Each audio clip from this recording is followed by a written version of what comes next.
তো হ্যালো বন্ধুরা, তোমরা সবাই কেমন আছো? আশা করি খুব ভালো আছো। আজকে ভিডিওতে দেখাবো তোমাদেরকে জিমেলের পাসওয়ার্ড ভুলে গেলে কি করে ঠিক সেটাকে বের করতে হয়। তো আমরা জিমেলের ভিতরে চলে এসেছি।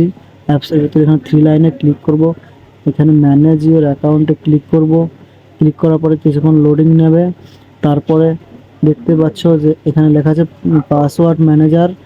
তো পাসওয়ার্ড ম্যানেজারে ক্লিক করে দেখো নিচের দিকে আসবে গুগল অ্যাকাউন্ট বলে একটা অপশান থাকবে। যদি থাকে তো তুমি এখান থেকে বের করে নিতে পারবে তোমাদের পাসওয়ার্ডটা যদি ভুলে যাও। আর যদি না থাকে তাহলে তারও উপায় আছে, তো তাদেরকেও বলে দিচ্ছি স্টেপটা। তো ভিডিওটি কন্টিনিউ করো, খুব ছোট্ট ভিডিও, খুব তাড়াতাড়ি শিখিয়ে দেবো। তো এরকম দেখো কি কি করছি, কোথায় যাচ্ছি দেখো।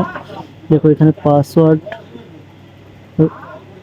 নিচের দিকে থাকবে, দেখো যারা পাসওয়ার্ড ম্যানেজার ওকে করব। ওকে করার পরে তোমরা নতুন একটি পাসওয়ার্ড ৮ অক্ষরের বেশি তোমরা মানে জেনারেট করবে, মানে যাতে ৮ অক্ষরের বেশি হয় সেরকম তোমরা এখানে জেনারেট করে দুটাই দিয়ে দিবে, নিউ পাসওয়ার্ড, কনফার্ম পাসওয়ার্ড, তাহলে তোমাদের সাকসেসফুল হয়ে যাবে।